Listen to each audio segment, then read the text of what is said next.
सम्मानित मंच, मुझे बड़ी खुशी है कि आज हमारे यशस्वी मुख्यमंत्री जी यहाँ आए हैं और बहुत सी योजनाएं वो शिलान्यास करेंगे या उनका उद्घाटन करेंगे और कुछ घोषणाएं भी करेंगे। मैं इस मौके पर आदरणीय मुख्यमंत्री जी के चरणों में नमन करता हूं और आप सबका अभिनंदन करता हूं, वंदन करता हूं, शीश झुका के नमन करता हूं। बहुत बहुत धन्यवाद।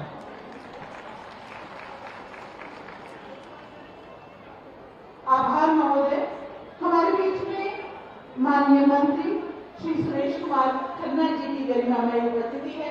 महोदय, आपके उद्बोधन के लिए ससम्मान आपको आमंत्रित करती हूँ।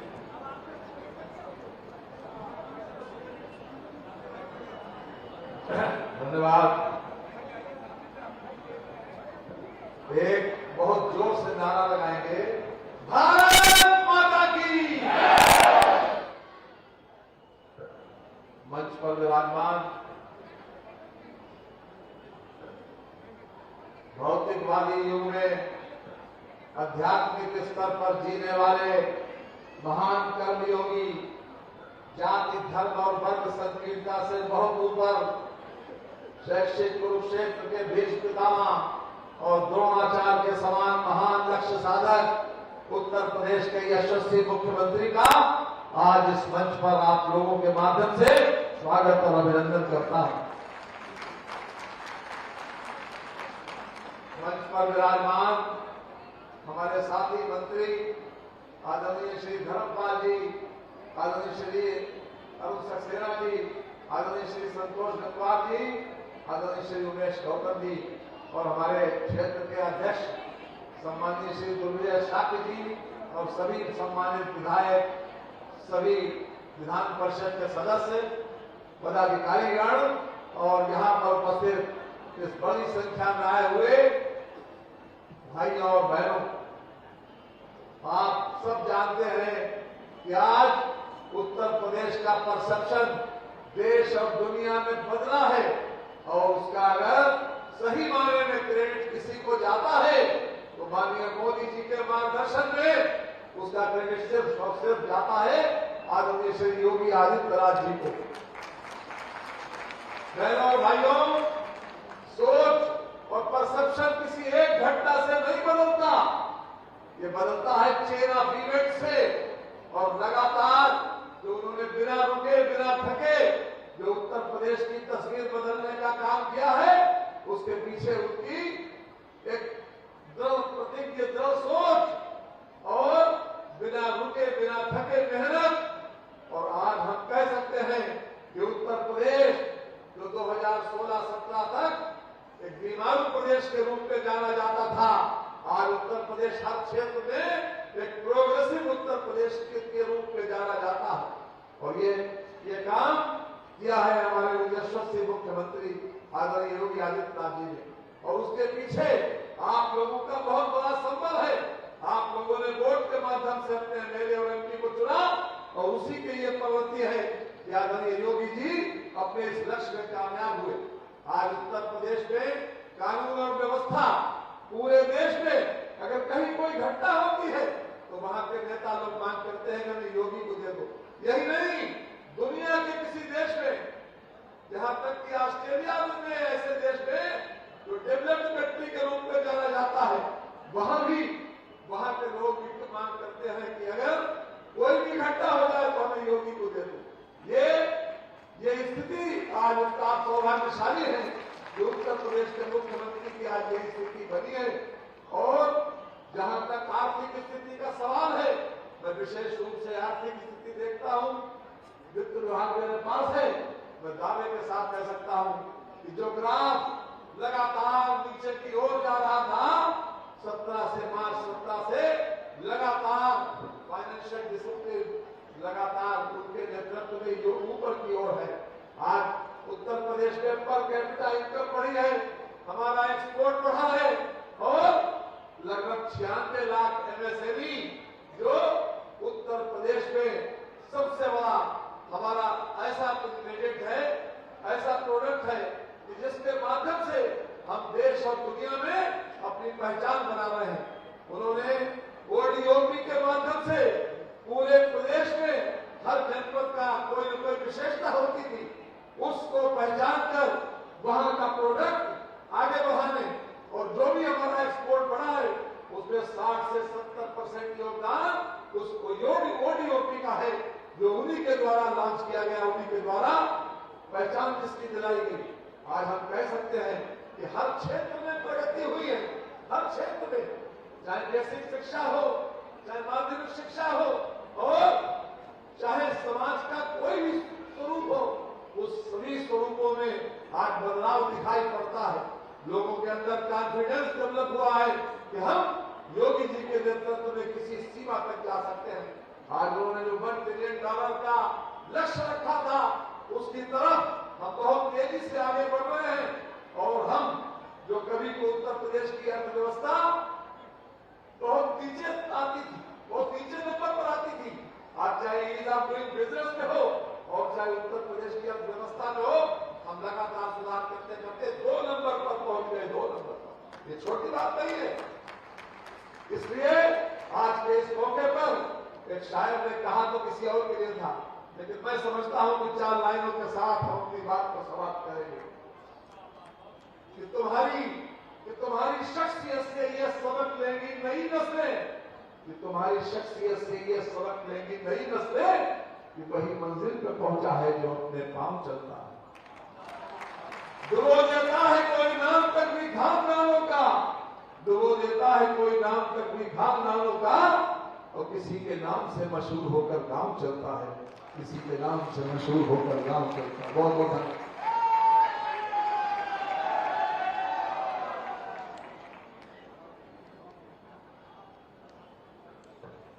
बहुत बहुत आभार माननीय। जनपद बरेली विकास के पथ पर अग्रसर है।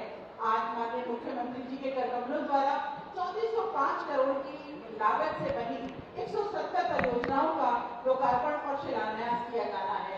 महोदय, सम्मान के साथ हम आपसे निवेदन करते हैं कि बटन दबाकर आप इन योजनाओं को जन सामान्य को भेंट करें।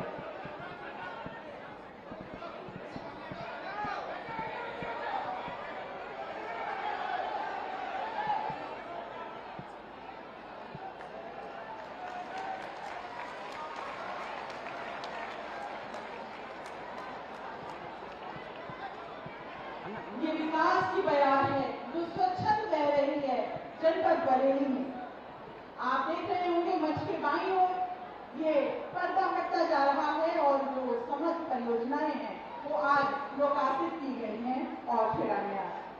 और अब विभिन्न कल्याणकारी योजनाओं के लाभार्थियों को माननीय मुख्यमंत्री जी के द्वारा चेक, प्रमाण पत्र और पुरस्कार दिए जाने हैं। इस क्रम में मैं सर्वप्रथम आवाज दे रही हूँ प्रधानमंत्री आवास योजना शहरी की लाभार्थी श्रीमती पुष्पा देवी, जिन्हें 2.5 लाख की धनराशि अवमुक्त की जा चुकी है और इन्हें प्रतीकात्मक सपनों के घर की चाबी प्रदान की जा रही है। उत्तर प्रदेश राज्य ग्रामीण आजीविका मिशन के अंतर्गत लखपति दीदी श्रीमती प्रियंका कुमारी, आपने अब तक 4,86,000 का कमीशन प्राप्त कर चुकी हैं। और इसके बाद श्रीमती शाहना देव, सचिव सागर प्रेरणा संकुल स्तरीय समिति बरेली, CIF का चेक धनराशि 35,99,20,000 रुपए प्रदान किया जा रहा है। प्रधानमंत्री आयुष्मान योजना के अंतर्गत जन आरोग्य योजना में लक्ष्मी आशा, इन्होंने 1100 कार्ड बनवाए हैं, अपना सहयोग प्रदान किया है इस योजना के अंतर्गत।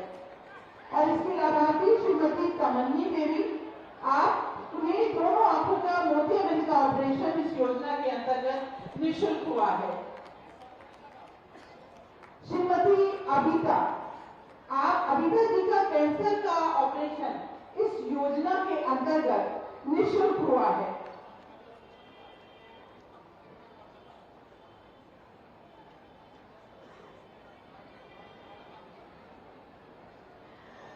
और अब पीएम स्वनिधि योजना के अंतर्गत श्री राजू, आपको ये चाय नाश्ता का ठेला लगाते हैं और आपको पीएम स्वनिधि योजना के अंतर्गत 50,000 का ये डमी चेक दिया जा रहा है। क्रीड़ा विभाग से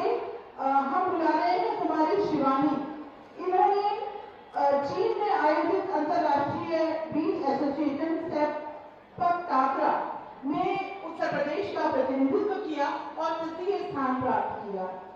इसी क्रम में श्री अमन सिंह, आपने अक्टूबर 2023 में आयोजित 38वें जूनियर नेशनल एथलेटिक्स चैंपियनशिप में उत्तर प्रदेश का प्रतिनिधित्व किया। ये जिला उद्यान विभाग से श्री सत्यपाल जी और अगला नाम श्री शिव दयाल गंगवार जी। श्री सत्यपाल जी, प्रधानमंत्री कृषि सिंचाई योजना के अंतर्गत आपको ड्रिप सिंचाई संयंत्र की स्थापना के लिए 3 लाख सब्सिडी का प्रमाण पत्र दिया जा रहा है। सत्यपाल जी के बाद में राम अवतार खादी ग्रामोद्योग योजना के अंतर्गत, और इसके बाद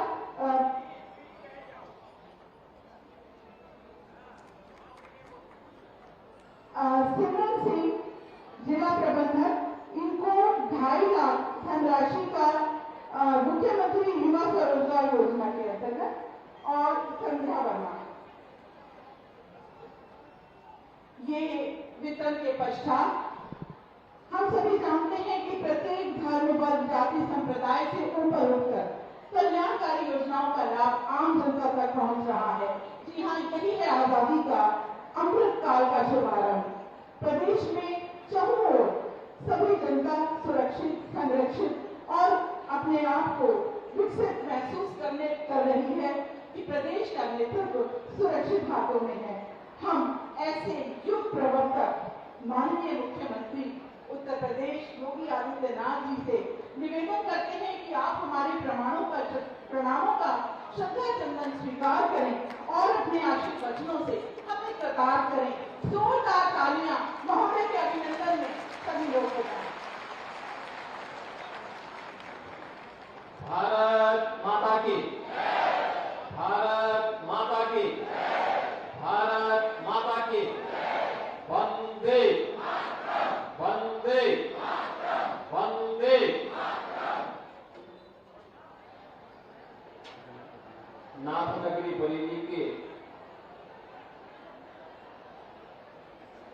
हजारों करोड़ रुपए की परियोजनाओं के लोकार्पण और शिलान्यास के लिए आयोजित आज के इस कार्यक्रम में मंच पर उपस्थित प्रदेश सरकार में मेरे वरिष्ठ सहयोगी वित्त मंत्री श्री सुरेश कुमार खन्ना जी, प्रदेश सरकार के पशुधन मंत्री श्री धर्मपाल सिंह जी, प्रदेश सरकार के वन एवं पर्यावरण, जंतुद्यान और जलवायु परिवर्तन मंत्री डॉक्टर अरुण कुमार जी, भारतीय जनता पार्टी के कर्मठ क्षेत्रीय अध्यक्ष श्री दुर्विजय सिंह साके जी, लोकप्रिय सांसद और पूर्व केंद्रीय मंत्री माननीय श्री संतोष कुमार गंगवार जी, आंवला के लोकप्रिय सांसद माननीय श्री धर्मेंद्र कश्यप जी, महापौर बरेली श्री वीरेश गौतम जी, जिला पंचायत अध्यक्ष श्रीमती रश्मि पटेल जी, हमारे सभी माननीय विधायकगण डॉक्टर डीसी वर्मा जी, प्रोफेसर श्याम बिहारी लाल जी, श्री जयपाल सिंह व्यस्त जी, कुंवर महाराज सिंह जी, श्री हरि सिंह ढिल्लो जी, श्री संजीव अग्रवाल जी, doctor Raghavendra Sharma ji, doctor MP आर्य जी, आज के इस कार्यक्रम में उपस्थित भारतीय जनता पार्टी के जिला के प्रभारीगण श्री देवेंद्र सिंह जी, श्री गौतराम कुशवाहा जी, पूर्व मंत्री मोहन लाल मौर्य जी, छत्रपाल गंगवार जी, जिला अध्यक्ष बरेली पवन शर्मा जी, महानगर अध्यक्ष दीप सक्सेना जी, आंवला के जिला के अध्यक्ष आदेश प्रताप सिंह जी, और भीषण शीतलहरी के बावजूद भारी संख्या में आज के इस लोकार्पण और शिलान्यास कार्यक्रम में उपस्थित बरेली के मेरे सभी उपस्थित बहनों और भाइयों, नाथ नगरी को कोटि कोटि नमन करते हुए मैं आप सबका हृदय से अभिनंदन करता हूं। नगर निकाय चुनाव के दौरान मैं यहां आया था और मैंने उस समय आपसे अपील की थी कि स्मार्ट सिटी के संकल्पना को साकार करने के लिए डबल इंजन के साथ एक ट्रिपल इंजन को भी जोड़ने की आवश्यकता है। और मैं आभारी हूं बरेली की जनता जनार्दन का कि उन्होंने भारतीय जनता पार्टी के कार्यों पर विश्वास किया, प्रधानमंत्री मोदी जी के विजन पर विश्वास किया और मोदी जी का जो विजन है वही हमारा मिशन है। और उस मिशन को आपने अपना आशीर्वाद देकर के श्री उमेश गौतम को यहां पर महापौर के रूप में चुना। मैं इसके लिए हृदय से आपका अभिनंदन करता हूं। भाइयों बहनों, आज उसी क्रम में ये 3405 करोड़ रुपए की परियोजनाएं जो हमारे सांसद, हमारे विधायक, हमारे मंत्री बरेली जनपद के लिए स्वीकृत कराए हैं, अलग अलग प्रकार की परियोजनाएं हैं। इनमें सड़क भी है, इनमें स्मार्ट सिटी मिशन से जुड़े हुए प्रोजेक्ट भी हैं, शिक्षा से जुड़े हुए भी हैं, स्वास्थ्य से जुड़े हुए भी हैं और बरेली के विकास, रोजगार और बरेली को वास्तव में नाथ नगरी के रूप में स्थापित करने की परिकल्पना को साकार करने वाली इन परियोजनाओं के लिए आप सभी बरेली के मतदाता भाइयों और बहनों को मैं हृदय से बधाई देता हूं। जनप्रतिनिधियों को इसके लिए हृदय से धन्यवाद देता हूं। भाइयों बहनों, आज हम सब एक नए भारत का दर्शन कर रहे हैं। एक ऐसा नया भारत जो वैश्विक स्तर पर जब चलता है तो दुनिया उसका अनुसरण करती है। एक ऐसा भारत जिस पर आज पूरी दुनिया गौरव की अनुभूति करती है, जो भारत की 140 करोड़ की आबादी के गौरव को बढ़ाता है, उनके सम्मान को बढ़ाता है। तो देश के अंदर सुरक्षित हुआ भारत। आज प्रधानमंत्री मोदी जी के नेतृत्व में पूरा भारत अपने आप को सुरक्षित महसूस करता है।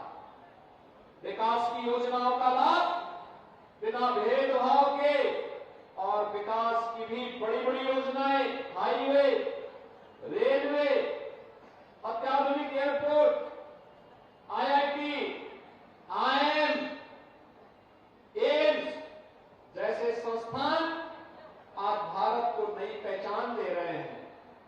स्मार्ट सिटी की परियोजना हो या हर घर नल की परियोजना, आज तो विकास की इतनी सारी योजनाएं हैं कि जहां भारत के इस नए भारत के दर्शन करते हुए पूरी दुनिया इनसे अभिभूत है, वहीं गरीब कल्याणकारी योजनाओं के भी एक नए मानक इस नए भारत में स्थापित किए हैं। विकसित भारत संकल्प यात्रा, प्रधानमंत्री मोदी जी के उसी विजन को जमीनी धरातल पर उतारने के साथ ही कितना लाभ लोगों को प्राप्त हुआ है उसको जानने और वह मेरी कहानी, मेरी जुबानी के माध्यम से अपनी सफलता कहानी को जनता जनार्दन के सामने कहे और जिसको योजना का लाभ मिला वह कहेगा, जिसको नहीं मिला है उसका भी रजिस्ट्रेशन हो करके उसको भी आने वाले समय में हम 100% सिचुएशन के मकसद को प्राप्त करने की दिशा में कार्य करेंगे। यही विकसित भारत संकल्प यात्रा का पूरा का पूरा वह मोदी जी का विजन है, जो बिना भेदभाव के शासन की योजना को हर नागरिक तक पहुंचाने का लक्ष्य रखा गया है। भाइयों बहनों, यहां चेहरा देखकर की योजनाएं नहीं की जाती। अगर विकास गाजियाबाद और नोएडा में होगा, वाराणसी और गोरखपुर में होगा, प्रयागराज और लखनऊ में होगा, तो बरेली को उस विकास से कोई वंचित नहीं कर सकता है। यहां पर भी तो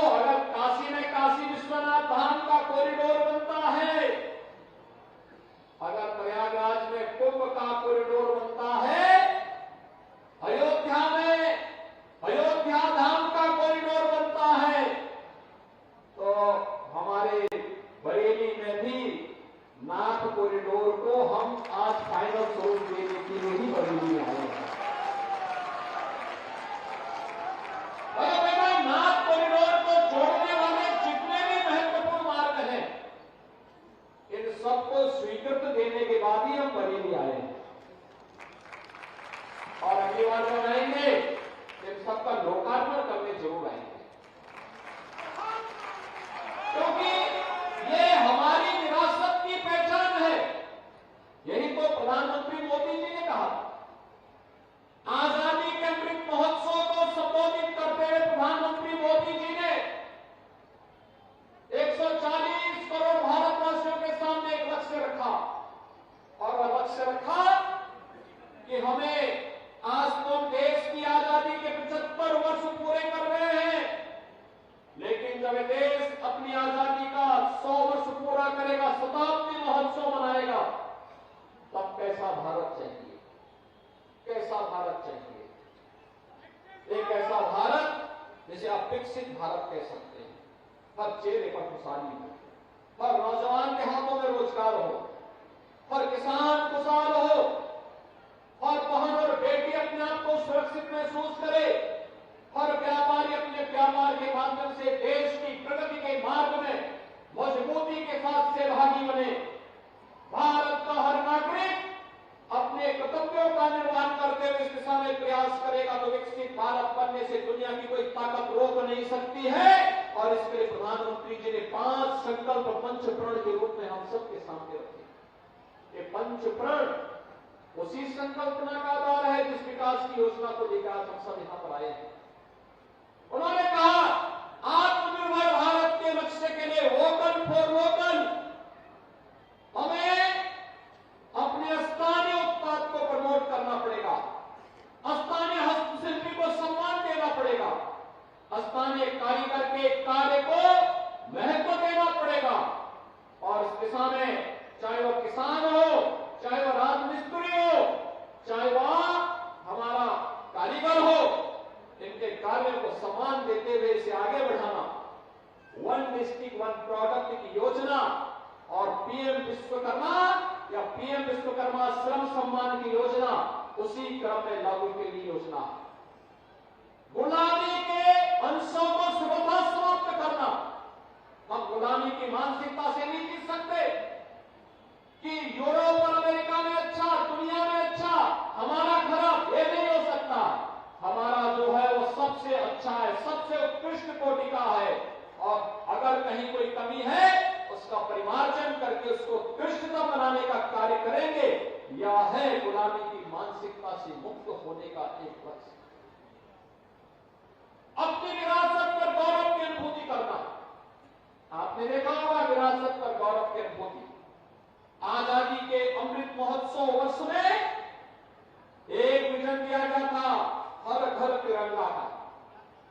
एक कार्य दिया गया था, हर उस परिवार के साथ मिलिए जो देश की आजादी के लिए लड़ा था, स्वतंत्रता संग्राम सेनानी हो, देश की सुरक्षा में कार्य करने वाले जवान हो, सुरक्षा बलों के जवान हैं, उनके परिवार वालों से मिलो, उनको सम्मान दो, और साथ साथ अपनी पौराणिक पहचान को बनाने के लिए कार्य करो।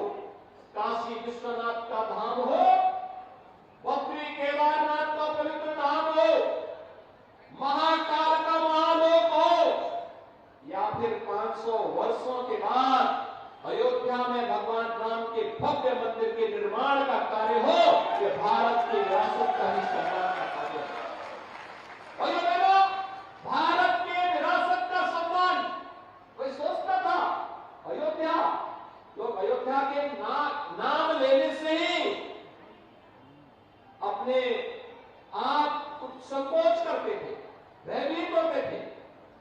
लोगों में ऐसे लगता था जैसे अयोध्या का नाम लेंगे तो पता नहीं कहां से करंट लग जाए। लेकिन भाइयों बहनों, आज पूरी दुनिया अयोध्या आना चाहती है, और ये हम सब सौभाग्यशाली अपने आप को मानते हैं कि भाइयों बहनों, यानी 500 वर्षों से जो लंबा संघर्ष चला, आज प्रधानमंत्री मोदी जी के नेतृत्व में अगर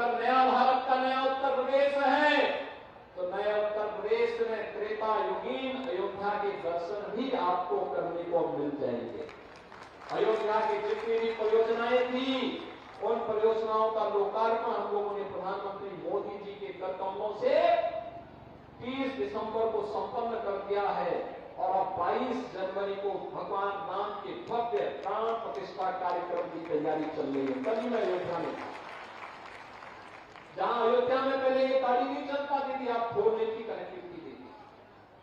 जहां अयोध्या में पहले हवाई जहाज की बात तो बहुत दूर थी, आज वहां पे यानी सिंगल यानी मीटर गेज था रेल का, आज डबल गेज के यानी ब्रॉड गेज के साथ डबल लाइन वहां पहुंच चुकी है।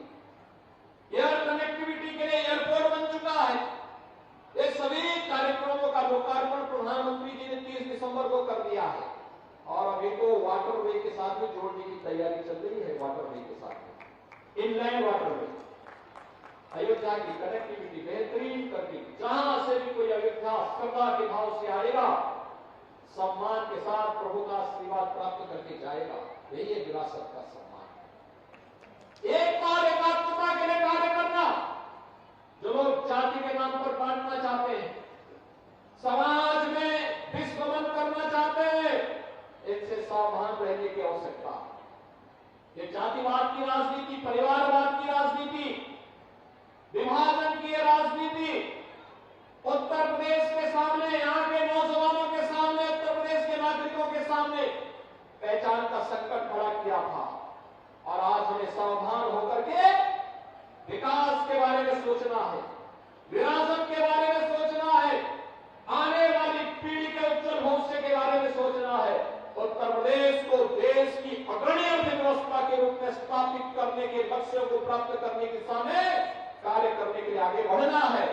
और इन सब को प्राप्त करने के लिए जो अंतिम संकल्प है वह है हमारे नागरिक कर्तव्य। एक भारत के नागरिक होने के नाते हमारा दायित्व क्या है? मेरा दायित्व होना चाहिए पहला मेरा देश। मैं अपने देश के लिए काम करूंगा।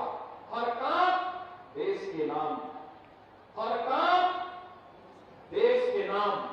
मेरे साथ बोलेंगे, हर काम देश के नाम। पहला देश, फिर समाज, फिर परिवार और अंत में मैं स्वयं। भारतीय जनता पार्टी इसी बात को कहती है, पहला देश, फिर पार्टी और फिर व्यक्ति का हित। अंत में आता है और उसके लिए कार्य करना, निरंतर प्रयास करना। आज जब हर ओर से सर्वांगीण विकास के लक्ष्यों को प्राप्त करने की दिशा में कार्य हो रहा है, तो भाइयों बहनों, हमें इस बात को मान के चलना चाहिए, हम सब इस नए भारत में किसी न किसी रूप में अपना योगदान दे रहे हैं। 2047 के इस लक्ष्य को प्राप्त करने की दिशा में हमें निरंतर मिलकर के कार्य करना है। विकसित भारत संकल्प यात्रा का यही संकल्प है और इसी संकल्पना के साथ यह कार्यक्रम आगे बढ़ रहा है। आज तो उत्तर प्रदेश आपने देखा होगा, 17 के पहले का उत्तर प्रदेश भी आपके सामने था। इस बरेली में महीनों में कर्फ्यू लगता था। एक बार यहाँ कर्फ्यू के दौरान जब यहाँ के कार्यकर्ताओं ने मुझे कहा, मैं सांसद था और मुझे कहा कि यहाँ कर्फ्यू लगा करके हमारा ही प्रताड़ना हो रहा है, तो मैंने भी कार्यक्रम बनाया था, मुझे नहीं आने दिया गया था यहाँ पे। लेकिन भाइयों बहनों, पिछले 7 वर्ष के अंदर मैंने तो नहीं देखा कि यहाँ अब बरेली में कोई कर्फ्यू लगाता हो। कर्फ्यू लगाने वालों के घरों में ही कर्फ्यू लग जाए। अब कोई कर्फ्यू की बात नहीं करेगा। भाइयों बहनों, यही है नया उत्तर प्रदेश। बरेली में कर्फ्यू, रामपुर में कर्फ्यू, मुरादाबाद में कर्फ्यू, अलीगढ़ में कर्फ्यू, सहारनपुर में कर्फ्यू, मेरठ, बुलंदशहर, मुजफ्फरनगर में तो कई महीनों तक कर्फ्यू लगा था। लेकिन आज कर्फ्यू नहीं लगता है। आज कर्फ्यू की जगह कावड़ यात्रा निकलती है शानदार तरीके से। संघ और घड़ियाल बजाते हुए कर्फ्यू यात्रा को समाप्त करते हुए हमने कावड़ यात्रा में बदल दिया। और यही नया उत्तर प्रदेश है। पहले रोजगार के नाम पर एक परिवार पूरे प्रदेश में जा करके वसूली करके हमारे नौजवानों के भविष्य के साथ खिलवाड़ करता था और अंततः कोर्ट नियुक्ति में स्टे देना होता था। हमने पिछले 6 वर्ष में भाइयों बहनों 6 लाख नौजवानों को सरकारी नौकरी दी है। 1,75,00,000 से अधिक नौजवानों को निजी क्षेत्र में नौकरी दी है। लाखों नौजवानों के लिए रोजगार दिए। 96 लाख एमएसएमई यूनिट जो दम तोड़ रहा था, अंतिम सांसें ले रहा था, उसे पुनर्जीवित करके देश का एक ब्रांड बनाया है। आज ओडीओपी की बात, वन डिस्ट्रिक्ट वन प्रोडक्ट की बात पूरे देश के अंदर हो रही है। पहले बेटी स्कूल नहीं जा पाती थी, पहले मार्केट नहीं जा पाती थी, क्योंकि जिन लोगों की सरकारें थी वे उन शरारती तत्वों को प्रश्रय देते थे जो बहन और बेटी की सुरक्षा के लिए खतरा बने हुए थे। लेकिन आज उत्तर प्रदेश पुलिस उनके लिए खतरा बनी हुई है जो प्रदेश की पहचान के लिए खतरा बनी। आज उनको गले में तख्ती लटका करके जाना होता कि साहब एक बार जान बकस दो, बस आगे से कोई कुछ भी शरारत नहीं करेंगे। आज हर लक्ष्य में हर व्यक्ति कहीं भी आप जाइए, उत्तर प्रदेश से बाहर आप जाइए, आज आप बोलिए उत्तर प्रदेश से है, हर व्यक्ति के चेहरे में खुशी देखने को मिलती है कि उत्तर प्रदेश, वाह, उत्तर प्रदेश देश का सबसे प्रोग्रेसिव प्रदेश के रूप में स्थापित हो रहा है। भाइयों बहनों, यह आप सबके आशीर्वाद से प्रधानमंत्री मोदी जी के विजन पर कार्य करने का परिणाम है कि आज एक नए उत्तर प्रदेश का दर्शन हम सब कर पा रहे हैं। और उससे भी बढ़कर है कि 500 वर्षों का वह संकल्प आज पूरा हो रहा है जो हमारे पूर्वजों ने देखा।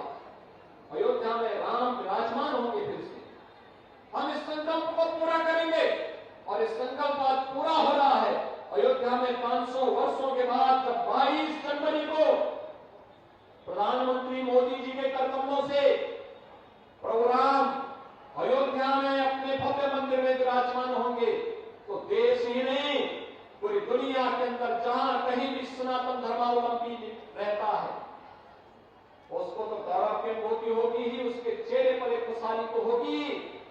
मेरा ये मानना है 22 जनवरी का कार्यक्रम दुनिया के अंदर जहां कहीं भी सभ्यता और संस्कृति को कुचला गया होगा उनमें एक आस है, उनके लिए एक नया विश्वास है। 22 जनवरी का कार्यक्रम और 22 जनवरी का प्राण प्रतिष्ठा का यह महोत्सव हम सब अपने तरीके से कार्यक्रम प्रारंभ करें।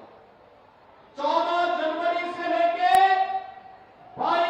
20 जनवरी तक, 21 जनवरी तक हमारा एक ही कार्यक्रम होना चाहिए, स्वच्छता का कार्यक्रम।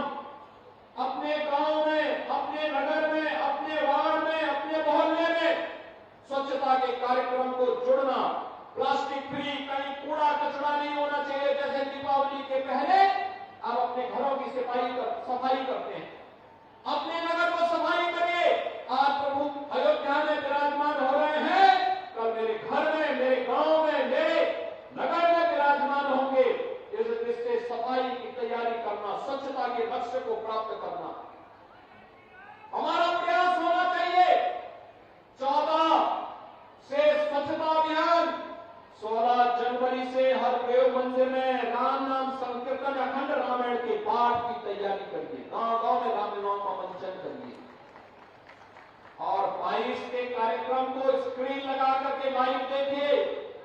22 को सार्वजनिक अवकाश होगा और उस सार्वजनिक अवकाश के दिन भाइयों बहनों उस दिन स्क्रीन लगा करके वहां के कार्यक्रम को देखो। उस दिन अपने अपने गांव में, अपने अपने नगर में भंडारा का आयोजन करो और सायकाल घर में भी, मंदिरों में भी, सार्वजनिक स्थानों पर भी दीपोत्सव के दीपों के माध्यम से एक बार नए भारत की नई दीपावली मना करके राष्ट्रीय पर्व के रूप में हम लोग 22 जनवरी के कार्यक्रम के साथ जुड़ेंगे तो आने वाली पीढ़ियों के लिए एक नई प्रेरणा होगी और नया भारत प्रधानमंत्री मोदी जी के नेतृत्व में अपने दम पर भारत को दुनिया की सबसे बड़ी ताकत के रूप में स्थापित करेगा। इस विश्वास के साथ आप सबको 3400 से अधिक करोड़ रुपए की इन परियोजनाओं के लिए मैं हृदय से बधाई देता हूं। मकर संक्रांति और प्राण प्रतिष्ठा महोत्सव की अपनी शुभकामनाएं भी देता हूं और आपका आह्वान भी करता हूं कि आपको अयोध्या आना है, लेकिन 22 के बाद जिस दिन आपके जनप्रतिनिधि और संगठन के लोग कार्य योजना बनाएंगे, उस कार्यक्रम के तहत आपको अयोध्या आकर के प्रभु के दर्शन करने के लिए अपने आप को तैयार करना है। तो हम लोग तैयार है ना अयोध्या आने के लिए? तो अपने अपने विधायक और सांसद को पकड़ करके भी से अपनी विधि तय करवाना 22 के बाद। सहमत है ना? और मैं उनसे कहूंगा कि वे अपने अपनी से 2, 4, 5 गाड़ियां बुक करवा लेंगे और तिथि बताएंगे। उस दौरान यहां से चलिए, आराम से लखनऊ में रुकिए, सांसद विधायक साथ में रहेंगे तो लोग जलपान भोजन भी करवाएंगे, अयोध्या में दर्शन भी हम लोग करवाने की व्यवस्था करेंगे और फिर वापसी में भी थोड़ा घर के कार्य के साथ साथ कुछ काम परिवार के कार्य हो और कुछ राम के नाम पर भी समय निकाल करके आप दर्शन करने के लिए आप अयोध्या अवश्य आएंगे। आप सबके प्रति मेरी शुभकामनाएं। धन्यवाद। जय जय सीताराम।